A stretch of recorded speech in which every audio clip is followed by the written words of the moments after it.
할렐루야. 벌써 11월이 됐네요. 그것도 11월 벌써 5일이 지나갔어요. 무슨 한 해가 훅훅 지나가는데 이렇게 한 해가 마무리되는 시점일 때 기분이 좀 묘해집니다. 마치 내 인생의 삶에 겨울이 오는 느낌, 뭐 이런 걸까요? 제가 아직 젊은데 죄송합니다. 그렇게 자신 있던 건강도 좀 불안해지고 어느새 그렇게 좋던 시력도 이제는 침침하고 뭐 하나 선명하게 보이는 게 없습니다. 여러분들 얼굴에 주름살이 안 보여요. 굉장히 다 뽀샵한 것처럼 예뻐 보입니다. 그런데 좋은 점은 물론 이제 건강도 안 좋고 자꾸 안 좋은 것들도 있지만 세상에서 안 보이던 것들이 이제 나이가 들면서 그전에는 안 보였는데 이제는 점점 보이는 것들이 좀 많아진다는 겁니다. 세상에서 벌어지는 일들, 전에는 안 보이던 많은 것들을 이제는 그래도 보고 좀 판단할 수 있게 됐다는 거죠. 근데 나이가 들면서 시야가 넓어지는 사람이 있는가 하면 더 좁아지는 사람들도 있다고 그래요. 살아온 경험, 지식 이런 것들이 오히려 눈을 가리고 보이는 것만 보는 사람들. 그런데 그런 사람들이 보통 보면 안타깝게도 스스로 좀 교만하다고 여길 만한 그런 좀 지위에 있는 사람들이 그런 경우가 많이 있다는 거예요. 무슨 회사 사장님들, 회장급, 뭐 교수님, 목사 빠질 수 없고요. 정치가 뭐 나름 뭐 좀 있다는 사람들이 그런 벽에 갇히는 경우들이 굉장히 많더라고요. 그런 사람들 앞에 붙는 두 글자, 이게 전문 용어가 있죠. 꼰대라고 하는 전문 용어가 붙습니다. 이 꼰대라는 게 사실 인풋은 없고 아웃풋만 있는 사람이다. 이렇게 이야기합니다. 머리에 배우는 생각은 안 하고 자꾸 자기가 가진 것 가지고 그냥 얘기만 하는 사람, 말만 하는 사람을 보통 전문 용어로 사용한다고 해요. 이미 모든 것을 다 안다고 생각하는 사람, 더 배울 필요도 없고 세상을 더 내가 뭐 볼 필요도 없다라고 느끼는 사람. 세상은 엄청나게 변하고 있고 새롭게 되고 있거든요. 제가 어렸을 때 국민학교를 다니면서 배운 것들이 있는데 그게 바뀐 내용들이 너무 많은데도 그때 것을 진리로 품고 아직도 살아가는 사람들이 꽤 있다는 거예요. 꼰대일 수밖에 없는 그런 사람들이 되는 거죠. 그렇게 되는 어느 순간부터 어쩌면 그 사람들은 머릿속에서 무슨 장애를 가진 것처럼 되는 건 아닐까 싶습니다. 우리가 알고 있는 지식, 경험들은 사실 굉장히 편협합니다. 알려고 노력해도 새로운 지식들이 계속해서 나옵니다. 여러분 혹시 이런 동물 아십니까? 오리너구리. 들어보셨어요? 오리너구리. 이렇게 생겼습니다. 너무 신기하죠? 몸은 너구리인데 입은 주둥이는 오리같이 생겼어요. 저게 무슨 종류일까? 이 호주 동쪽의 바닷가 쪽에 사는 플래리퍼스라고 하는 이 동물은 포유류인데 알을 낳습니다. 말이 안 되죠? 포유류인데 알을 낳아요. 이게 조류인지 포유류인지 알 수가 없어요. 그래서 이런 동물이 없기 때문에 사람들이 대체 이걸 무슨 종으로 분류를 해야 되는지 몰라가지고 이걸 종으로 분류하는데 80년 걸렸답니다. 근데 사람들끼리 동물학자들이 포유류인데 알을 낳아. 이걸 포유류라고 해야 돼? 조유류라고 해야 돼? 그러면서 그걸 결정하는데 80년이 걸렸다는 거예요. 머릿속에는 포유류면 새끼를 낳아야 되는데 알을 낳는 동물이 어떻게 포유류일 수 있냐? 라고 하는 이 고정관념 때문에 이 논쟁이 80년 걸렸다는 거예요. 결국 실제로 존재하는 이 동물을 80년 후에 포유류로 지정합니다. 이 인류의 역사는 사실 이렇게 머릿속에서 고정된 사람들이 있는가 하면 그것을 깨뜨리고 변화를 주도하는 어떤 사람들이 있는데 그 사람들이 0.1%도 안 되는 아주 특별한 스페셜리스트들이 있다는 거예요. 특별한 변화를 주도하는 사람, 이걸 0.1%라고 한다면 변화를 딱 보고 보통 사람들은 와 대단하네. 그리고 그냥 생각하는데 그 중에 0.9%, 그러니까 0.2라고 0.9가 합치면 한 1% 정도 되죠. 이 0.9% 정도 되는 사람은 0.1%의 변화를 보고 이거 대박인데? 이렇게 생각하고 그러면 이 놀라운 변화에 나는 무엇을 할 수 있지? 라고 생각해서 같이 그 일을 따르는 사람이 0.9%가 된다고 해요. 나머지 99% 사람들, 우리들이죠. 그냥 이런 사람들을 전문학자들이 말할 때 잉여인간이다. 이렇게 말한다고 합니다. 뭐 저도 여지없이 잉여인간이고 대부분 잉여인간들이죠. 산업혁명 때 제일 먼저 탄생한 기계가 뭔지 아십니까? 방직기계라고 합니다. 이게 양털을 만들었는데 양내에서 털을 뽑는데 당시 C줄, 날줄을 엮어서 옷을 만드는 모직 기술이 없는 바람에 네덜란드까지 보내가지고 만들었더니 양복을 만들었더니 엄청나게 옷이 비쌌다고 합니다. 그래서 그때 바로 이 기계로 옷을 대량 생산했더니 세상이 완전히 뒤집어진 겁니다. 처음으로 기계라는 게 나와서 옷을 만들어서 저렇게 대량으로 만들어버리니 이 엄청난 기계를 만든 0.1%의 사람, 이 사람이 있다 보니까 다들 그 혜택을 누리는데 이게 글래스고우의 공장이 처음 생겼는데 그 주변에 감자밭이 대부분이었습니다. 근데 감자밭을 일구던 사람들이 이렇게 생각합니다. 와, 저게 세상을 분명히 바꿀 텐데 그럼 나는 동참할 방법이 없을까? 기계를 만들 수는 없고 그럼 저 공장이 돌아가려면 뭐가 필요할까? 뭐가 필요합니까? 양털이 있어야 되잖아요. 저 공장이 있어봤자 뭐예요? 양털이 있어야 저 공장이 돌아갈 거 아니에요? 그러니까 이 사람들이 감자밭을 다 뒤엎고 양목장으로 만들어버립니다. 그래서 이렇게 뭔가를 이뤄낸 변화에 반응하고 있는 0.9%의 사람이 생긴 겁니다. 이 모직 생산이 엄청난 인기가 생기고 양털이 대량으로 수급되면서 어마어마한 부가 양목장 주인들에게 가게 됩니다. 뒤늦게 이제 사람들이 돈을 버니까 감자밭을 다 뒤엎어가지고 양목장을 따라하는 바람에 영국에 감자 파동이 일어나서 양목장들로 가득 채워졌고 감자가 없는 거예요. 근데 영국 사람들이 주식이 감자입니다. 감자를 먹을 수가 없는 거예요. 그래서 영국 아일랜드에 인구 절반 700만 명이 굶어 죽습니다. 전쟁 난 거 비교가 안 됩니다. 700만 명이 다 굶어 죽어요. 그래서 지금도 아일랜드 강변에 보면 이제 양목장으로 저렇게 바꿨는데 아일랜드의 감자 파동에 대한 추모상이 저렇게 만들어져 있습니다. 저 때를 생각하기 위해서 700만 명이 죽었던 저희를 기억하기 위해서 저렇게 좀 끔찍한 저게 이렇게 보니까 그런데 굉장히 키가 크고 삐쩍 말라있는 사람들입니다. 그렇게 다 굶어 죽은 사람들이 700만 명이 됐던 저런 일들, 모직으로 돈을 번다고 사람이 죽는 상황이 벌어져서 토머스 모어라는 유토피아라는 책을 쓴 사람이 그 앞에 맨 앞에 시를 썼는데 이렇게 기록합니다. 양이 사람을 죽였네. 양이 사람을 죽였네. 이게 진짜로 양이 사람을 들이받아갖고 죽인 게 아니라 다들 돈에 미쳐서 산업이 사람을 죽이는 그런 현상을 이렇게 쓴 겁니다. 다들 양목장을 해버리는 바람에 사람이 죽는 기현상이 벌어졌습니다.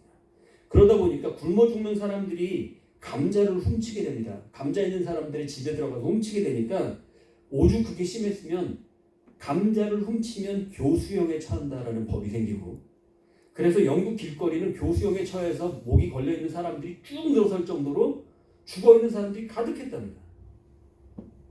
이 일이 벌어진 게 한 사람의 변화였어요. 저 방직 공장을 만든 사람 한 사람 때문에 이런 일들이 벌어졌다는 겁니다. 지금 영국에 300개 정도의 유명 가문이 있는데 그 가문을 상징하는 엠블럼들이 대부분 양머리, 양뿔, 그 당시에 양목장을 했던 사람들이 지금 영국을 휘어잡는 대가문들이 되어 있었다고 하는 거예요. 지금 지구를 위협하는 이 환경오염의 주범 뭡니까? 오늘도 여러분들 당장 타고 오셨던 자동차들. 이 자동차가 처음 세상에 등장할 때 제가 말도 안 되는 얘기를 하나 하겠습니다. 얼마나 친환경적인 사건이었는지 아십니까? 무슨 귀신 씨나라 까먹는 소리를 하냐고요? 이 자동차가 처음 생겼을 때 만약에 자동차가 아닌 그 이전에 탄생하기 이전에 뭘 탔을까요? 사람들이 자동차 이전에 마차죠. 마차를 타고 다녔어요.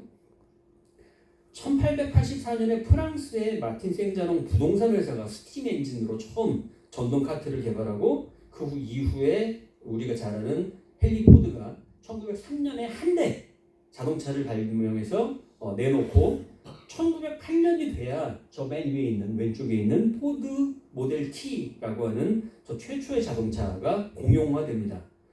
이 자동차가 처음 생겼을 때 사람들은 자동차라는 개념이 아니라 말이 없는데 차가 가네. 말이 없는데 움직이네. 마차가 움직이네. 그래서 이 사람들은 자동차라고 안 하고 말이 없는 마차라고 이렇게 생각합니다. 그렇게 생각할 수밖에 없어요. 여태까지 마차만 봤기 때문에 이 사람들 입장에서는 말이 없는 마차가 간다. 이렇게 생각한 겁니다. 불과 115년 전에 우리가 살아가던 115년 전에 이 자동차가 처음 등장할 때 등장하기 바로 직전에 도로를 한번 상상해 보세요.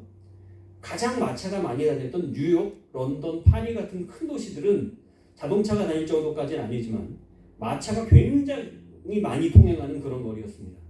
근데 여러분들 혹시 놀이동산 같은 데 보면 마차 보셨습니까? 저는 옛날에 한국에서 엑스트라를 한 적이 있는데 홍길동 뭐 이런 거 찍을 때 거기서 이렇게 엑스트라로 있었던 적이 있었어요. 그러니까 말이 한 네 마리가 거기서 있는데 말 주변에는요 어땠을까요? 걔네들은 왜 이렇게 쌓일까요? 정말 신을 데도 없습니다. 뭐 놀이동산 가보면 마차 한 대 지나다니는 거 있어요. 근데 그 길을 보면요 변으로 쫙 깔려 있습니다. 왜 이렇게 걔네 싸는지 모르겠어요. 그런데 마차가 두세 대만 다녀도 길이 그런데 이 말들이 장이 얼마나 안 좋은지 모르겠지만 얘네들이 수없이 지나가는 마치 지금 자동차들처럼 지나가는 그런 마차길 어땠을까요?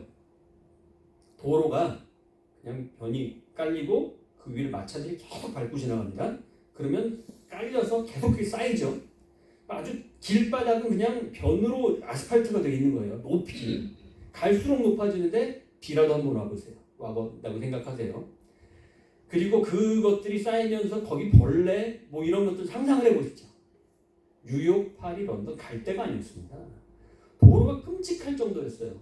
물론 1600, 16세기에 그 프랑스 파리 막 혼나고 귀족들이 막 그렇게 할 때 왜 하이힐이 생겼는지 아십니까? 배수로가 없었어요. 하수도가 없었습니다. 그러니까 왕 베르사유 궁전 안에서도 변을 실내에서 싼 다음에 창밖으로 던졌대요. 그러니까 온통 변이었고 정원에 가서 이렇게 폼 잡고 막 이렇게 양산 들고 이렇게 산책을 하면 신발에 다 붙어가지고 그래서 하이힐이 처음에 발명이 된 거고요. 그리고 향수가 그렇게 발전한 것도 그 냄새를 어떻게 할 수가 없어서 여기다 쳐바르고 막 다녔던 거예요. 그런 정도의 상황이 벌어졌던 시기인데 우리는 지금 생각하면 엄두도 안 나는 이야기죠. 그런데 불과 120년 전에 저 뉴욕과 런던, 파리에는 그 끔찍한 일들이 벌어졌고 전염병이 돌고 난리가 났었던 겁니다. 그러니까 자동차가 개발됐을 때 어떻겠습니까? 친환경적인 거 맞죠? 도로 깨끗이 포장하고 변들이 사라졌습니다. 사람들이 볼 때 너무 깔끔한, 공기가 이렇게 될 줄은 몰랐겠지만 너무나 깔끔한 일이 벌어진 겁니다. 그런데 이 기사가 났는데 이것들이 개발됐을 때 1903년에 처음 변속기 클러치라고 하죠. 그리고 한국은 악셀레이터라고 하는데 여기서는 악셀이라고 안 그러죠. 가속기. 이게 이런 자동차가 처음 개발되었는데 그때 제작 발표를 합니다. 각종 언론에서 다 달려들어가 그걸 본 다음에 엄청난 것이 발명됐다고 기사를 내보내면서 한 말이 뭐냐면 웬 헨리 포드라는 쪼다가 자동차라는 걸 만들었는데 이거 한 대 제작비가 기차 한 대 만드는 것보다 더 많다. 근데 기차는 100명이 타는데 이건 4명이 탄다. 이런 미친 걸 만들었다라고 하면서 모든 언론들이 조롱을 해댑니다. 워싱턴 포스트는 헨리 포드가 자동차를 거꾸로 들고 있는 벌서는 만평을 그려냅니다. 언론이 이러다 보니까 투자자가 아무도 없죠. 그래서 헨리 포드는 좌절합니다. 포드가 자기 비망록에 이렇게 말해요. 내가 바보가 아니라 저들이 분명히 바보다. 대량 생산을 하면 자동차 생산비는 확 줄어들 것이 분명하고 기차는 100명이 탈지 모르나 정해진 시간, 정해진 곳밖에는 갈 수 없다. 이것은 원하는 시간에 원하는 모든 곳을 사람들과 함께 갈 수 있다. 이것은 무조건 성공한다. 모든 도시를 연결하는 산업의 대혁명이 일어날 거다. 이 이야기에 아무도 반응하지 않고 있는데 그 동네에 날건다리 한 명이 흥청거리면서 놀다가 이 얘기를 듣고 무릎을 탁 칩니다.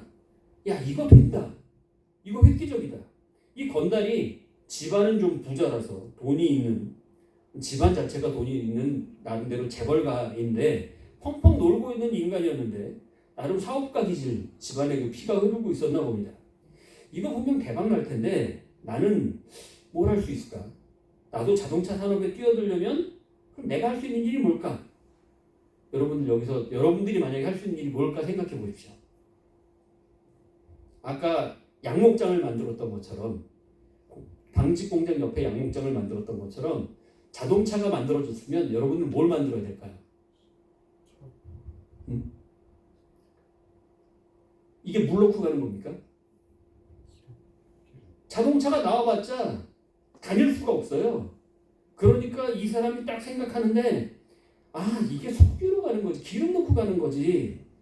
그래서 헨리 포드가 5년 동안 차 10대를 만들 동안에 5년간 주유소를 8개를 만듭니다. 그리고 길가 사람들이 다니는 곳에 엄청난 간판을 세워놓고 주유소를 만들어 놨는데 그 주유소에 누가 기름 넣으러 와요? 5년간 아무도 안 오죠. 그런데 사람들은 이제 미쳤다고 얘기하고 그 넓은 땅에 간판만 있고 뭐 하고 있나 라고 말하는데, 그런데 저 포드 T라고 하는 저 차가 대량 생산이 나오면서 자동차 가격이 저렴해지고 전 세계 사람들이 앞다투어서 자동차를 사댑니다. 그래서 차를 사서 몰고 나오는데 기름을 넣을 데가 없습니다. 이 날건달이 선점한 주유소는 그야말로 초대박이 납니다. 이 사람은 계속해서 주유소를 늘려나가고 정유 공장의 지분을 넓힙니다. 그래서 1908년부터 1940년 중반까지 미국 전체 주유 시장의 94%를 독점하는데, 그래서 여기서 사람들이 항의를 하고 청원해서 미국 의회가 이 한 사람을 문제 삼아서 만든 법이 뭐냐? 우리가 잘 아는 공정거래법이 이때 탄생합니다. 이 사람 때문에. 이 사람이 누구냐? 전무후무한 돈을 축적하게 되는, 전 세계의 돈을 축적한 그 이름, 저 옆에 왼쪽 구석에 찌그러져 있는 저 사람, 날건달 록펠러입니다. 이렇게 한 사람이 무엇을 보느냐, 내가 가진 눈으로 뭘 보느냐로 세상은 달라집니다. 퍼스널 컴퓨터가 모든 가정에 자리 잡은 것도 그렇고, 모든 핸드폰이 모든 사람의 손에 쥐어져서 하루 종일 붙들고 있게 된 사과 회사도 그런 상황들이죠. AI 시대의 챗 GPT도 그렇고, 지금 달러를 마구 찍어내면서 전 세계 경제를 위협하는 모습에 반대하면서 비트코인이 등장했고, 이제 10년 이내에 엄청난 변화를 몰고 올 거라는 이야기가 우리 주위를 가득 채우고 있습니다. 우리는 여전히 99%의 잉여인간들처럼 아무 반응들이 없습니다. 우리가 머릿속으로 아는 것에 집착하고 있으면 실제로 존재하고 세상이 흘러가는 분명한 것들을 보지 못하고 있습니다. 자기 인생 속에서 하나님을 아직 보지 못했으면 내 경험 가운데에서, 내가 가지고 있는 지식 가운데에서 하나님은 없다고 여기는 아는 사람들이 가득합니다. 내 눈에 안 보이면 못 보는 거죠.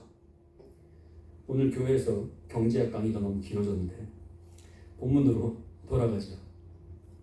성경에 한 시각장애인이 등장합니다. 아시는 대로 유대인들에게 장애라고 하는 것은 치명적이죠.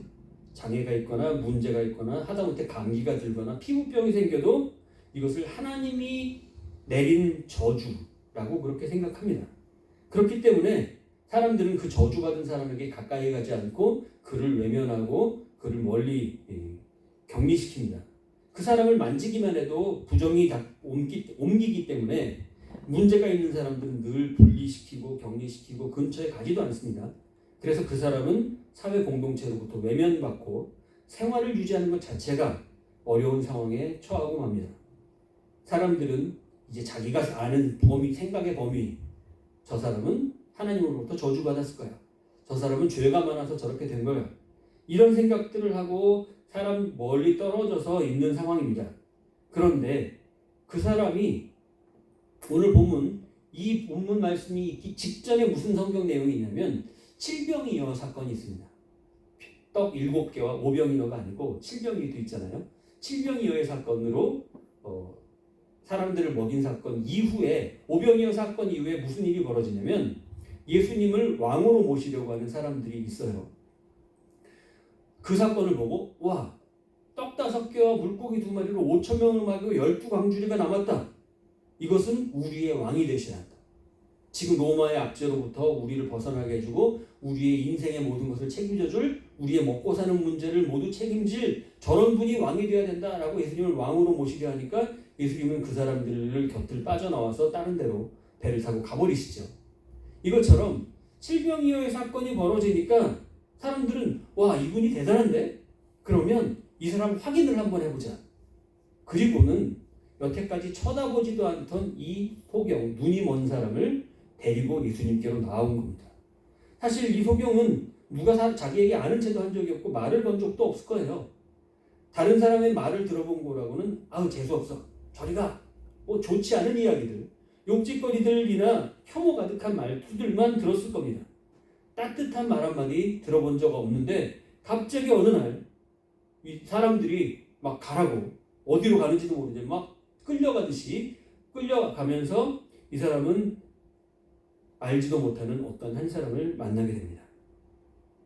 어느 순간 찾아온 어두움인지 내가 나면서부터 이렇게 태어났는지 모르지만 기억에 나는 것 온통 내가 살아온 자체가 어두운 느낌이 들고, 내가 잤다가 깨도 일어나도 세상은 달라질 것 없는 암흑으로 가득한, 앞으로 살아갈 날들 역시 대체 언제까지 이런 끔찍한 삶을 살아가야 되는지 모르는, 아무런 소망조차 없는 그런 모습.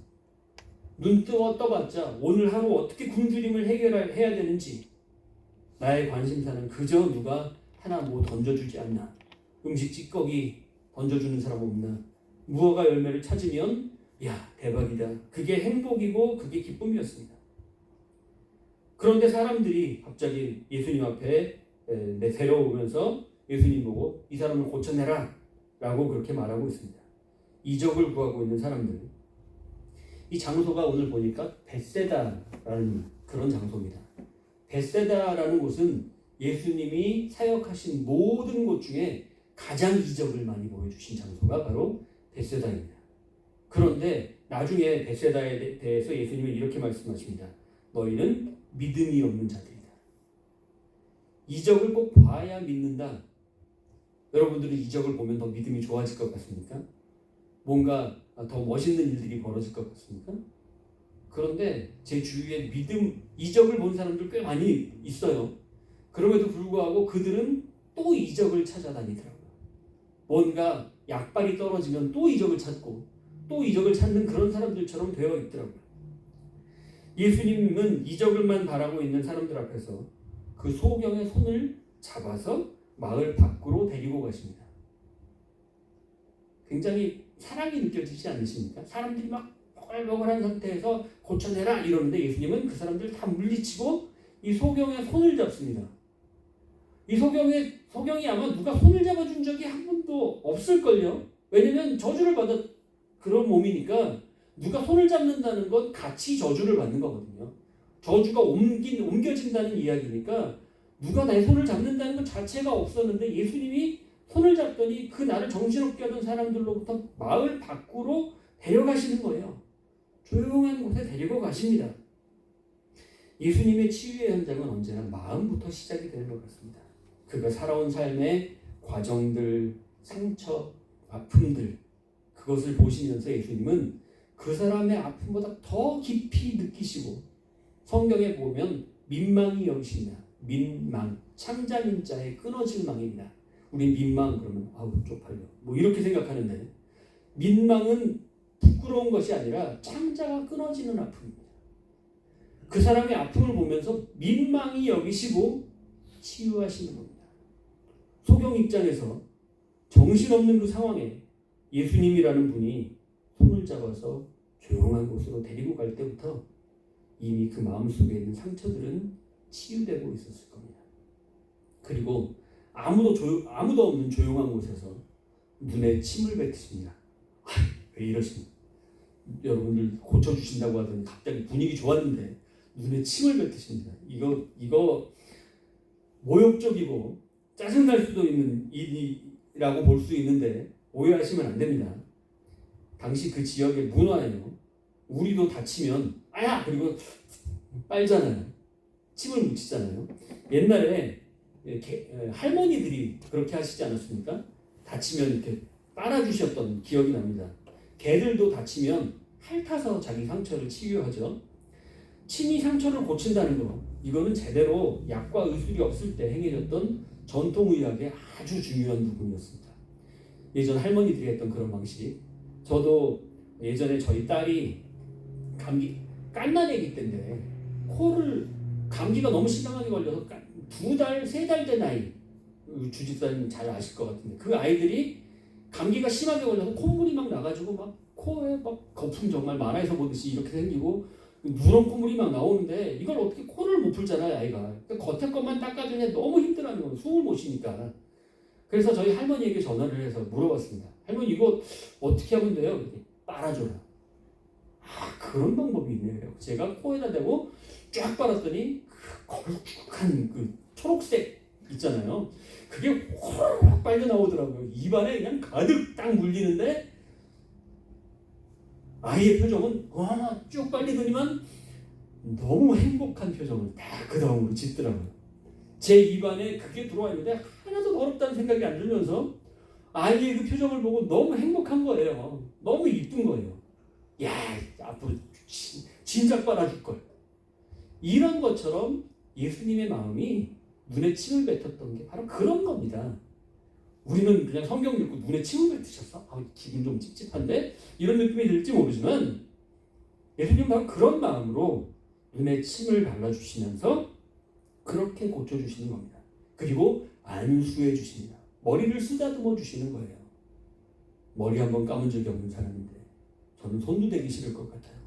그런데 이 사람을 거의 끌어안듯 안수해 주십니다. 드디어 평생 보지 못하던 그의 눈이 떠집니다. 할렐루야. 무엇이 보이느냐라고 물어보니까 사람들이 보이나이다 이렇게 얘기해요. 그리고 사람들이 보이는데 사람들을 제대로 못 봤으니까 그동안 이렇게 나무들을 만져봤으니까 이렇게 뭔가 길쭉한 것들이 지나다니는 거예요. 그래서 나무 같은 것들이 걸어가는 것을 보나이다 이렇게 말합니다. 많은 사람들이 그렇습니다. 혹시 우리들도 눈은 떠 있는데 사람들을 보고 나무 같은 것들로 보는 경우들이 대단히 많이 있습니다. 많은 사람들이 그렇게 사람들을 보고 있어요. 사람들을 보는데 그들을 나무 같은 것들이 걸어다니는 것처럼 보고 있다는 겁니다. 요즘같이 묻지마 폭행을 하는 사람들, 그런 사람들 보세요. 사람을 나무 같은 것들로 그렇게 보는 겁니다. 하나님이 창조하신 천하보다 귀한 한 사람으로 내가 십자가를 지며 섬길 수 있는 그런 대상으로 여기는 한 사람, 한 생명이 아니라 나한테 얼마나 도움이 되지? 얼마나 도움이 안 되는지 그거를 보면서 그저 한 사람을 보고 나무 같은 것 정도로 여기는 겁니다. 사람을 생명으로 보지 못하는 것. 예수님을 만난 사람들이 떠야 하는 눈은 뭘까요? 예수님은 나무 같은 것들만 보는 소경에게 다시 안수하십니다. 그는 이제 나아서 모든 것을 밝히 보는지라. 아멘. 우리 모두에게 오늘 주님이 안수하셔서 모든 것을 밝히 보는 눈이 활짝 열리시기를 주님의 이름으로 축원합니다. 사람을 사람으로 보는 것. 저는 하나님께서 우리들에게 원하시는 가장 중요한 거가 있다면 바로 이거 하나인 것 같아요. 너희들 제발 사람을 사람으로 좀 봐라. 예수님이 오셔서 뭐 하신 건가요? 예수님이 오셔서 나는 이런 이적도 펼쳐. 나는 십자가도 진다. 십자가 위에서 너희들 저들이 무슨 일을 하는지 알지 못합니다. 이러면서 용서도 다 해준다. 이런 거 자랑하시려고 오셨습니까? 내가 얼마나 십자가에서 아팠는지 아니? 그러니까 다 꿇어. 이러려고 하신 건가요? 처음부터 끝까지 하신 것은 내 앞에 있는 한 사람을 사람으로 봐주신 거예요. 그리고 오늘 나를 사람으로 봐주시고 계신 거예요. 누가 나를 이렇게 사람으로 봐주셨나요? 여태까지. 어느 누구도 정말 우리 가족끼리도 이제는 사람을 사람으로 제대로 보지 않고 있는 상황들도 있을 판에 예수님은 오셔서 사람을 사람으로 봐주셨고 그리고 오늘 우리에게 단 한 가지 원하시는 것은 너희는 제발 너희끼리 서로 사랑하면서 사람을 사람으로 봐라. 이거 하나 말씀하시는 겁니다. 이 시야가 열려야 참된 그리스도인이 될 수 있습니다. 예수님이 생명을 내어주시고 십자가를 지시며 값주고 사신 소중한 생명, 그가 어떤 모습일지라도, 그가 얼마나 나에게 못된 사람인지 몰라도, 나를 향해서 못과 망치를 들고 있는 그런 사람일지라도, 적어도 속상하고 아프고 힘들 수는 있어도 그 사람을 사람으로 보는 눈, 그래서 복음을 전하려는 생명의 시선, 예수님이 바라보시는 곳을 볼 줄 아는 그런 눈을 가진 사람, 그 사람이 그리스도인이 될 수 있다는 겁니다. 전 여러분이, 여러분들의 삶이 밝고 화창한 빛으로 가득한 인생이 되시기를 소망합니다. 늘 여유롭고 평안하시기를 바랍니다. 그런데 우리는 눈을 뜨고 있고, 그래서 모든 것을 알고 있는 것 같고 많은 것을 가지고 살아가고 있는 것 같은데, 막상 살아가는 모습 속에서 얼마나 저 소경하고 다른 모습인가요? 오늘도 더 좋은 것을 먹고 누리기 위해서 그냥 별 생각 없이 하루하루 흘러가는 대로 살아가고 있는 것, 오늘도 움켜쥐고 더 가질 수 있으면 마냥 좋은 게 우리 인생이라고 말할 수 있을까요? 내가 아는 범위 내에서 세상을 파악하고 딱 그 속에 갇혀서 눈 떠지면 살고 졸리면 자는 그런 삶의 연속이라면 우리 삶이 더 이상 이래서는 안 되는 거 아닐까요? 사람을 사람으로 보지 못하고 나무 같은 것들로 보면서 나에게 이득이 되는지 안 되는지만 따지고 있는 우리의 모습을 보시면서 우리 예수님은 오늘도 우리를 위해 십자가를 지시며 사람을 사람으로 만들고 계십니다. 여러분의 눈은 오늘 우리와 함께 하시는 하나님을 제대로 바라보고 살아가십니까? 내가 아무리 하나님을 믿고 내 맘대로 살아갔어도 하나님은 여전히 우리를 바라보시면서 기다리시고 또 기다리셨습니다. 그리고 오늘 우리 손을 붙잡아 조용히 어루만지시고 침으로 눈에 바르시면서 안수해 주고 계십니다. 그리고 우리 눈이 세상에 제대로 된 것들을 보기를 원하십니다. 우리를 처음 만드셨던 그 사랑의 토기장의 모습으로 이 시간 우리를 품으십니다. 할렐루야. 오늘은 이 찬양을 조용히 화면 영상대로 따라 불러주시면서